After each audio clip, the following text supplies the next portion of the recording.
Morgen und willkommen zu unserer wöchentlichen Live-Übertragung der Tourismus-Namibia-Show. Mein Name ist Frank Steffen und ich bin der Redakteur der Allgemeinen Zeitung sowie Tourismus Namibia. Ja, und wie jede Woche habe ich auch diese Woche wieder einiges rausgesucht und hoffe, Sie haben ein bisschen Gefallen daran. Bevor wir aber weitermachen mit den Topics der Woche, kommen wir hören erstmal rein, was der Markt uns zu berichten hat.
Ja, unsere Topics, also unsere Hauptthemen in dieser Woche, habe ich ein bisschen was rausgesucht. Hat nicht unbedingt nur mit Tourismus zu tun, sondern auch ein bisschen mit Umwelt halt. Und ich denke, das gehört ja alles zusammen. Sie wollen wahrscheinlich auch darüber wissen.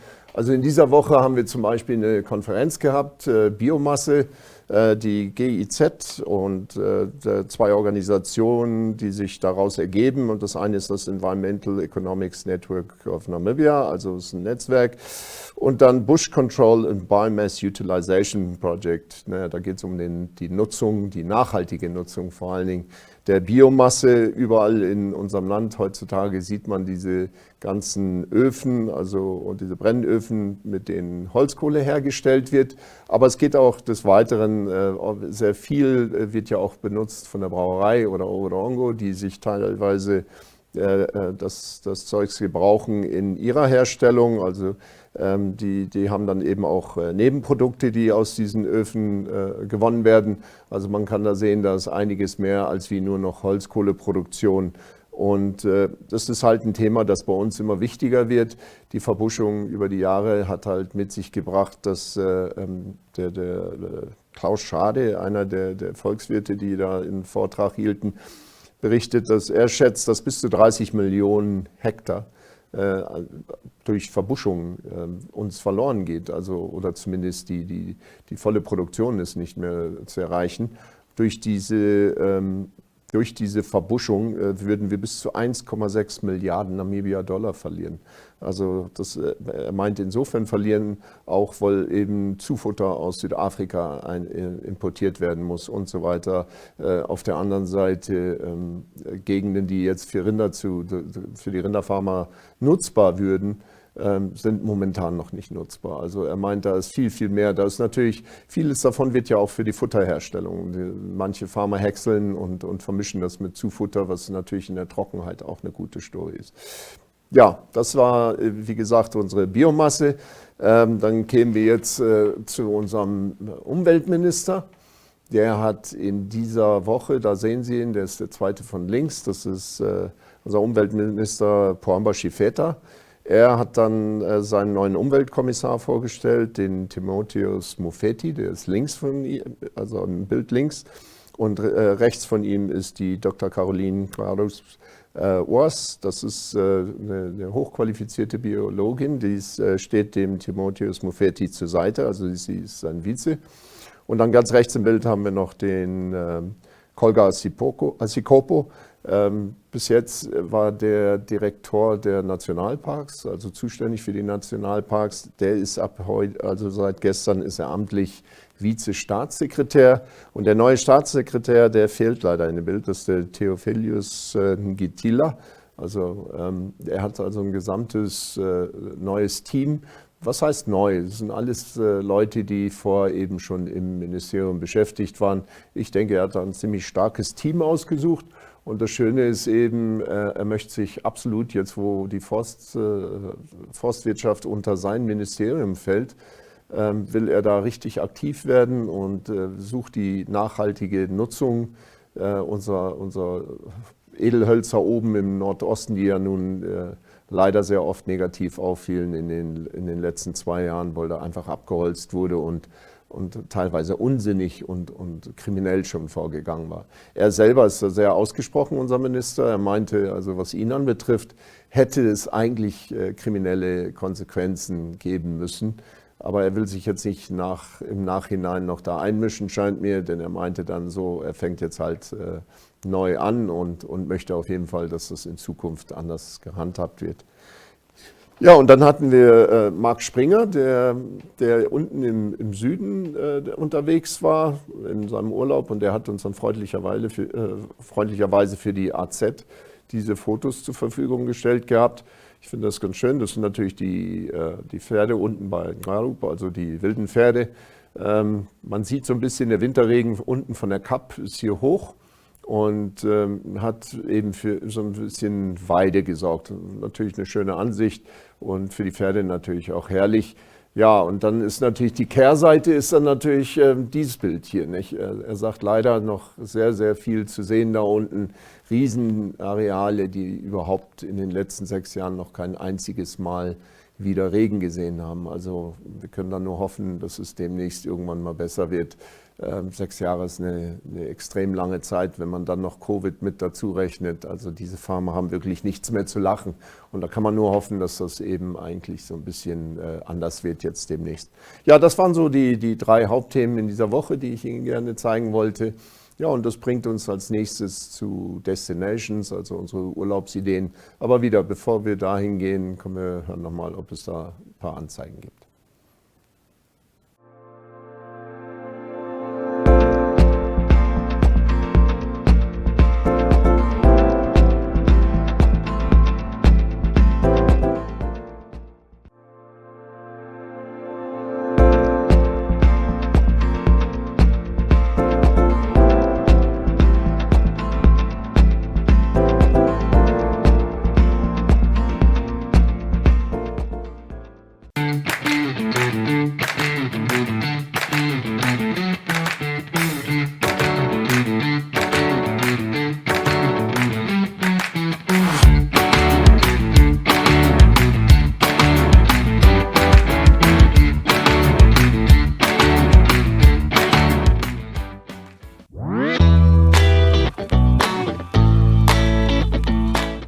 Welcome back, yeah. As you can see, it's us again. Chloe is back in the studio. Welcome, Chloe. Thank you. Chloe obviously writes for the Tourismus-Namibia-Magazins, as you would probably know by now. And as usual, we again would like to introduce you to a couple of new ideas where you can go. And we actually go back one magazine. I know that this week the new magazine came out. But we still wanted to tell you a bit about Dorangbai and those areas down in the Cape. And you will remember in the previous edition we actually wrote about, or Chloe actually wrote a diary about coming up from the Cape via Richtersveld and all those areas. Yeah, and that's where Dorangbai comes in. Yeah, Dorangbai was actually one of my favorite small sea point towns on the coastline. It has it's a very... It's like as if it's drawn. I know, it has a very industrial, sophisticated feel. I must say, it really stood out to me. But where the original Dorangbai jetty is, there's Friars Cove Winery, which is also a wonderful place to visit when you are in Dorangbai. But what really caught my eye is obviously knowing that abalone or palamun, as I grew up calling it, it is such a endangered species these days. Dorangbai abalone farm actually have a spat that produces up to 100,000 eggs every single year. And so they really are, what's fantastic about it as well is that they, the job opportunities it's created for the people in the area, which have been incredible. It was originally... Yeah, it's very similar to Lidritz in that regard, because that's the same sort of thing. And it's you never really enjoy seeing farming of any kind of species, or I don't really, but seeing this, it is done very respectfully, and the coast is perfectly suited to for this sort of thing. For this sort of thing, and it's hellishly expensive, but Friars Cove does allow you to have some if you want, but that's the food that they feed the abalone. And I didn't actually get a chance to, it's highly protected, obviously, because of how much because this is high value stuff, let's face it. So I just was able to shoot through the fence, but but incredible to see how they grow, and it's actually world class, the spat, I think they call it. So it gets shipped all around the world, and it's generated a lot of income for an area that would otherwise be dead. It went through a really bad unemployment period. So it actually initially was the crayfish factory, which has now been turned into the Palamon factory, I think since 2013. So it's relatively new, but fantastic. But this is like quite close to where you camp and do your thing, or? I didn't stay in Doringbai, but there are all sorts of places that you're able to. But this is Friars Cove, and you get the sense of that very industrial kind of modern feel right on the jetty. And this is just, for me, so nostalgic of the West Coast. That water is freezing. You could almost see it just in the photographs. But again, mining, diamond mining, a constant theme of my journey. But when in Doringbai, I would encourage a visit there. I don't know if you can get a chance to speak with the people of the Palamon farm, but it's just wonderful. I'm quite sure they would actually. I'm sure they would. But it's just wonderful to see that they are trying at least to revive this population. And let's face it, tourism is not, or tourism in that regard is not always only about seeing animals and seeing this or that. You also want to see the people. You want to see what they do and how they survive and so on. Get to know them, and that's something you do very well. You seem to be able to catch on to these people quite easily, which brings us to Eddie, I suppose. Yes, and then continuing further on, it's the Richtersveld, and I think on a couple of editions ago or broadcasts ago, I discussed the Hoop campsite, and this is Eddie, and he is one of the Nama herders who takes care of the campsite. But we connected immediately. To see somebody with so much joy and so much happiness. He greeted us on arrival, but what I found wonderful was learning about the history of the Richtersveld through him, and to him telling me of his family who had come from Namibia and had crossed the Orange River, and So he actually came from Namibia? Yeah, he actually originally came from Namibia, and normally it's the other way around. Yeah, so it was very interesting for me to go and visit his home. He invited me to his home, and we just sat and spoke about his history and his ancestry, because this is right next to the Orange River. Right next to the Orange River, and that's his loyal dog who never left his side. But just the setting that he lives in, to us it seems like, oh goodness, it must be. You would never do that. But he couldn't have been happier, and because he lives very much the way that his ancestors once lived, and relying on herding his flock of not only sheep but goat. Poppies and whatever. The reason they have a mixed flock is because so that they don't exhaust grazing grounds. So the sheep would graze a certain area, then the bokkies another area, and so. And your entire experience of De Hoop is so beautiful because you have this incredible surroundings, but then you also have this deep history and this cultural knowledge. And Eddie is more than happy to share that with you. He tell you what he does and what he was teaching me how to cook goat stew and all kinds of things. So I had a very happy time there with him. We got on very well. But I think it's important to remember that this is the community do largely have off the ownership land, in Richtersveld. It's very much community. Yeah, it's all community driven, pretty much like our on the Namibian side as well. So this is their land, and he's very accommodating in teaching me about how they got there and the traditional way of living, which you know in this day and age you don't really see very much of anymore. So even Karakula around there. Beautiful. He had a beautiful flock, and he was so proud of it as well. So, it's so often people shy away from, speaking with the locals and kind of hearing about their experience of the land and focus more on the mighty Orange River and everything that's around you. Yes, I agree. I mean, the surroundings are unmatched, but this is simple life. Let's face it. Simple life, but also so beautiful and tranquil. So and it really works that way. The whole of Orange River, as you come up from Port Nolloth towards that, they've invested quite heavily into the communities actually being able to farm, even with winelands in part. And I know that some of these guys actually plant onions and all types of crop that they're actually taking down to the Cape or Uppington, whichever works out the best for them. And speaking of mining, I mean, the presence of mining even in the Richtersveld along the Orange River is also, it's ever present. Eddie was telling me about a week before I had been there, 2 people were shot because you have to remember that actually it's very close to the Spargebied and all along that Orange River, Eddie says that people are constantly looking for diamonds and there are still mines available there. So the theme just didn't leave me as I edged But that closer. area is like that. It is very let's face much it, like that. a Springbok right over to the coast. That whole area, they've got mines next to nothing. I mean, that is. But again, I mean, always worth chatting with the locals to get a real feel for the area, So that was just a beautiful experience for me. And then moving inwards actually was my experience at the Masaurus fossil camp, where they have the highest density of quiver trees in the whole of Namibia.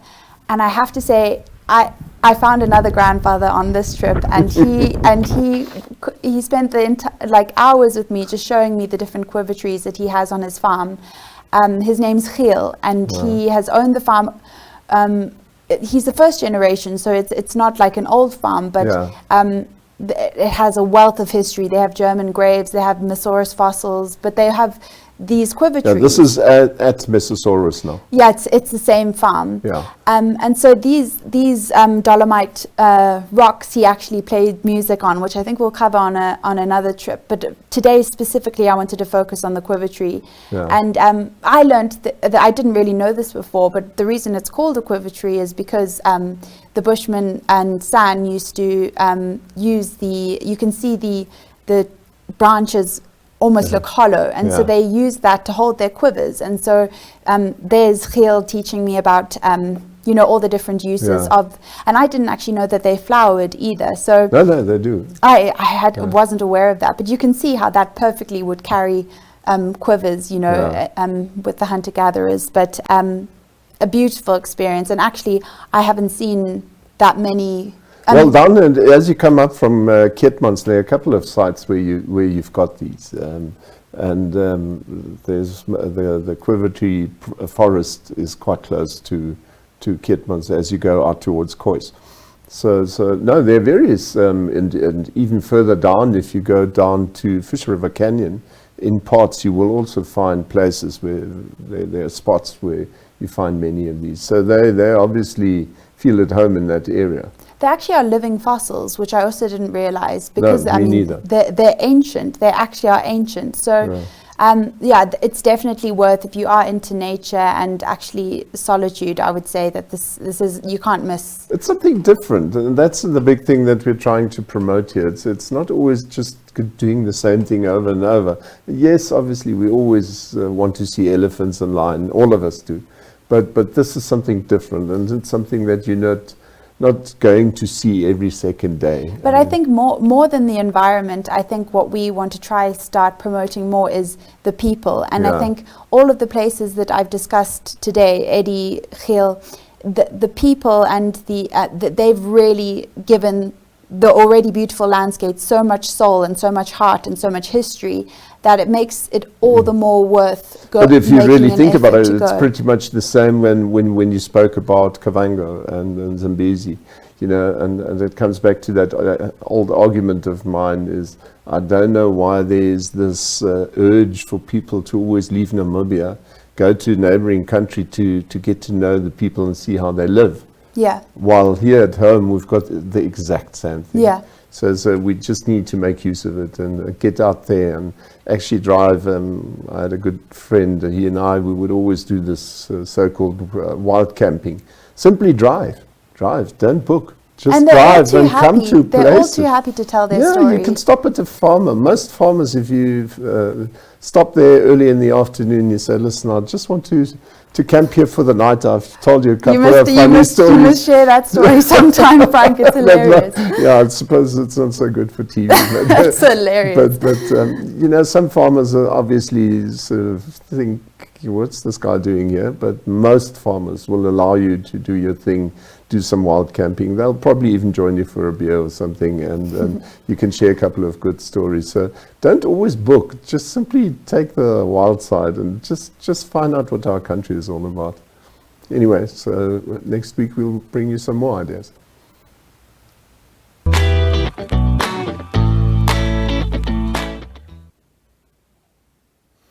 Ja, in dieser Woche haben wir ein sehr interessantes Interview geführt.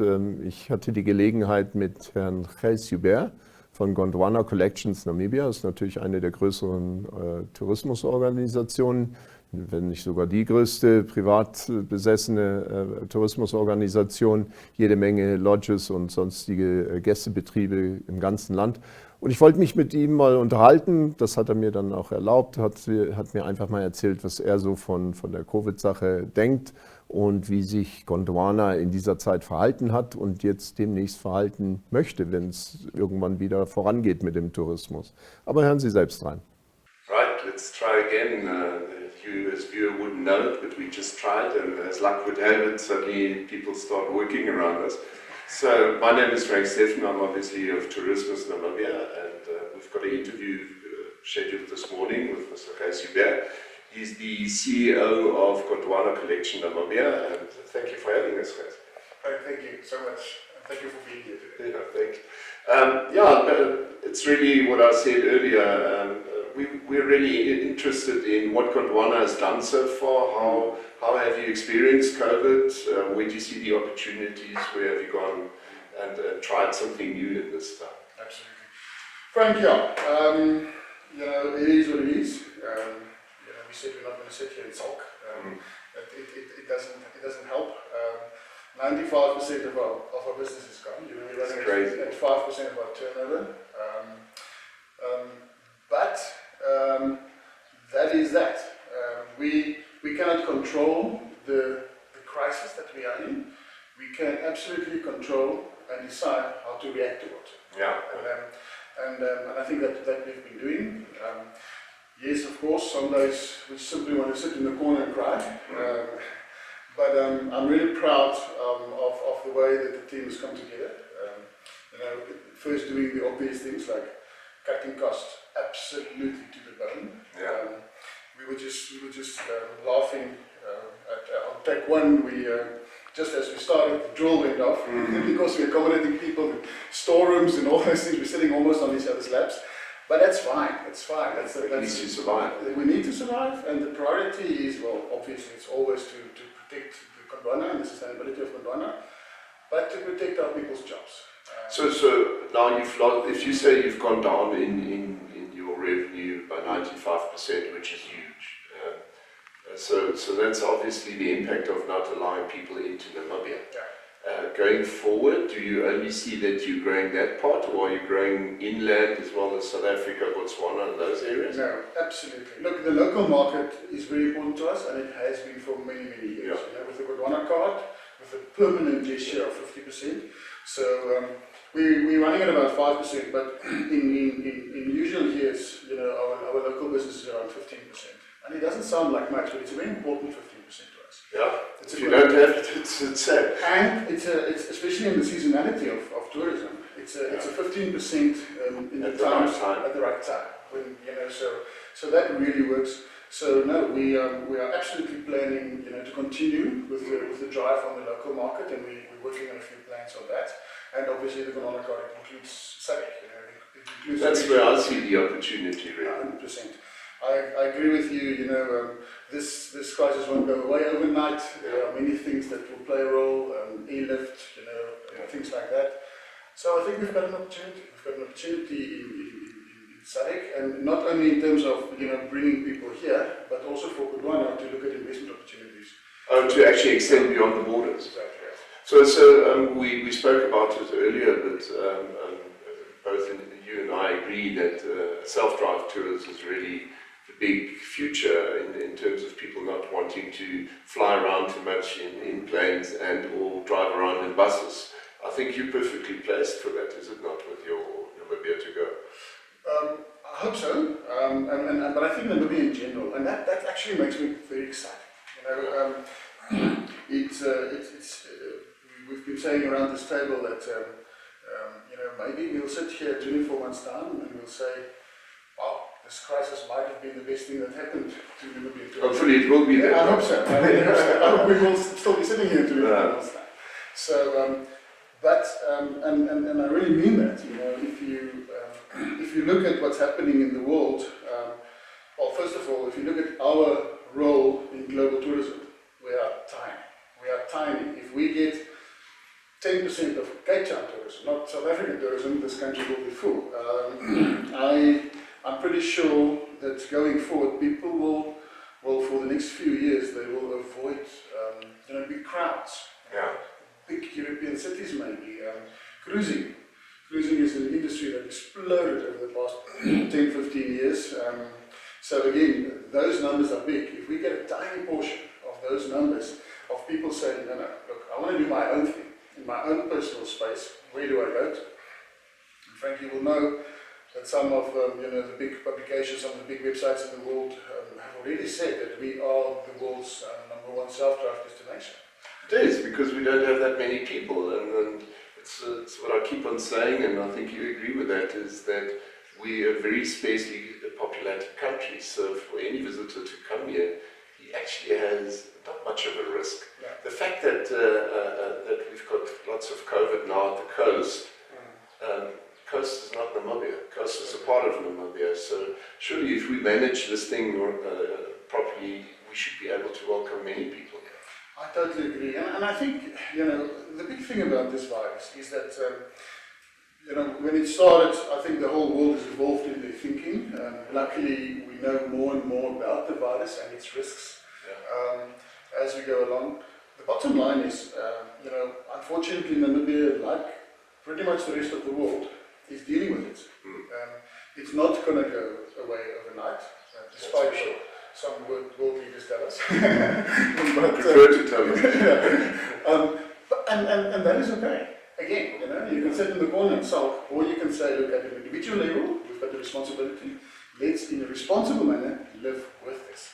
Exactly, manage it. Manage it. So I think there were a reason for borders to be closed in the beginning, and the whole world did that. And I think that reason is at the moment it's going away. Yeah. And we've seen that even the World Health Organization has come out and said that now. It's time to reopen. It's time to reopen and to live with this in a measured and in a responsible manner. I mean, hindsight is 2020, but the fact is, drawing lessons from this for a possible next COVID, whatever shape and size, what would you say? How did you experience that? You've said it. Hindsight is 2020, so there will always be critique. But it is about learning lessons. Yeah. And I think there are many lessons to learn here. I think there's a couple of things in terms of, again, deciding on what you can control and what you cannot control, and accepting that. And I think that goes for everyone. That goes for me as well. I struggle with that. I struggle with the fact that I cannot control this.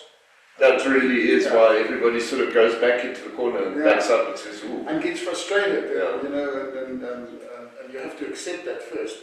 And then to really stand up strong with a vision.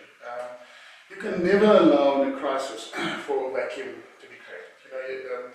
maybe in good times you do not need that strong of leadership, but in a crisis, people look up to their leaders.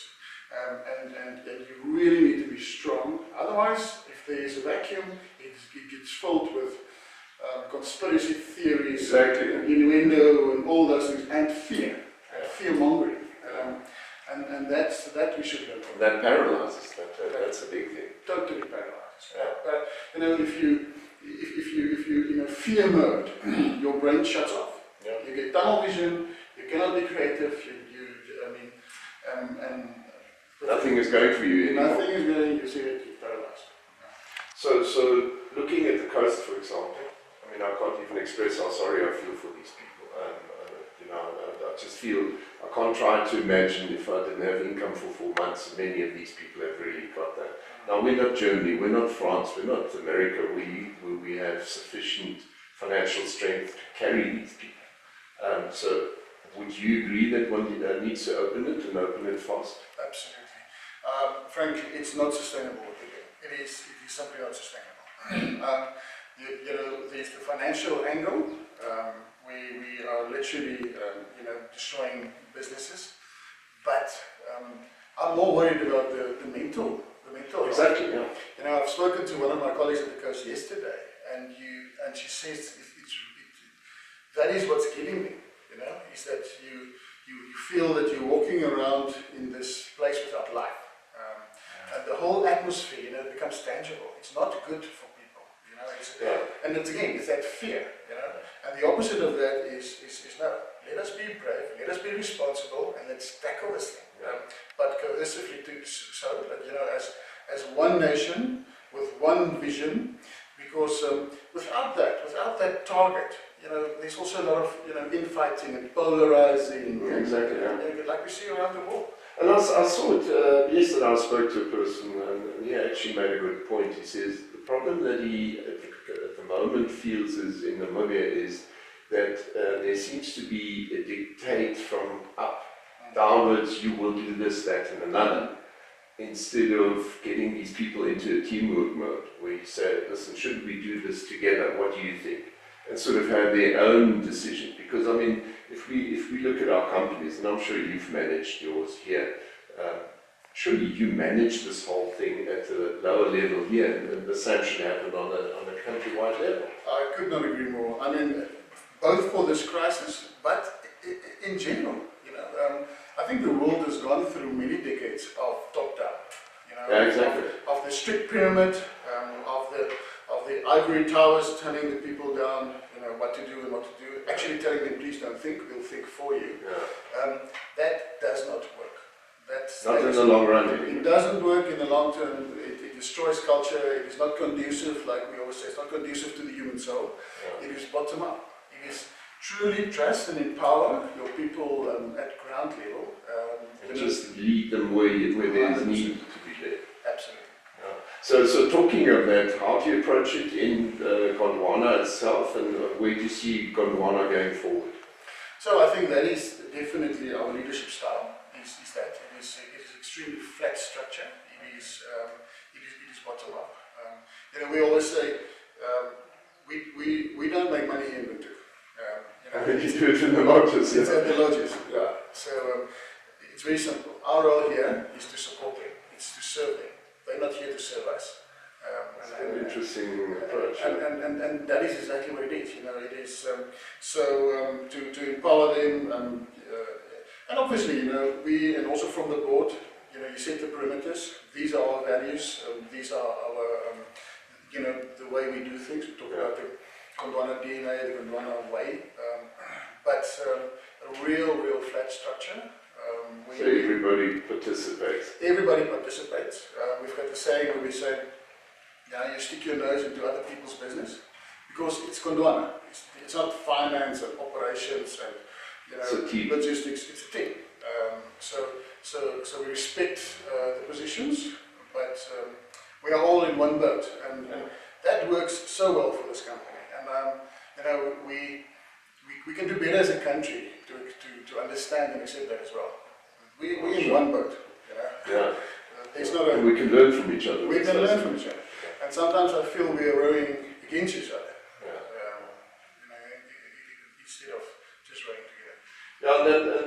brings me to my final question. We often sort of limit ourselves in Namibia on account of borders that were placed for us by whoever decided way back. So if you say you go beyond Namibia, what is the general area that would be of interest to Gondwana? I think look, tourism in Southern Africa is to quite an extent already regional. Yeah. South Africa, Namibia, Botswana, Big Falls, and especially with the two big hubs. Really SABC, if you would really. 100%. 100%. So the two big hubs is Big Falls and Cape Town. So that will always be our long-term vision. Okay. To maybe to cover. To serve that whole angle downwards. To serve that whole angle, and obviously including Botswana. The delta is still the delta. It's world class. So yeah, we are exploring. We're looking. That's all we can do in these times. Well, yeah, actually, it gives you the time to not do it. Exactly. Gys, thank you very much. Hopefully we can repeat this sometime again. Thank you for having us and giving us some insight. Perfect. Thanks for being here. Thank you.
Ja, und das war eben das Interview. Also sehen Sie, dass nicht alles nur, wie er sagt, Doom und Gloom ist. Es ist auch Interessantes dabei. Und ich finde es schön zu sehen, dass das auch ein bisschen positiv gedacht wird. Wir müssen einfach durch diese Zeit und einsehen, dass es jetzt anders wird. Aber bevor wir jetzt zum Ende dieses Programms kommen, haben wir auch in dieser Woche wieder das Bild der Woche.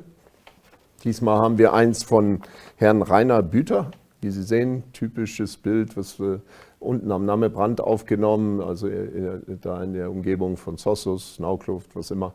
Da kann man ja diese Ballonflüge machen und ist natürlich ein super Bild. Ist auch typisch für diese Zeit, denn es ist ja jetzt viel Staub in der Luft und die Sonnenuntergänge sind natürlich wieder super schön.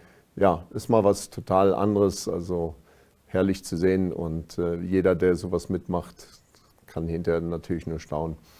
Ja, und das bringt jetzt uns tatsächlich zum Ende dieser Show für heute. Vielen Dank fürs Zusehen, Ansehen und ich hoffe, Sie haben noch ein schönes Wochenende. Bis zum nächsten Mal. Tschüss.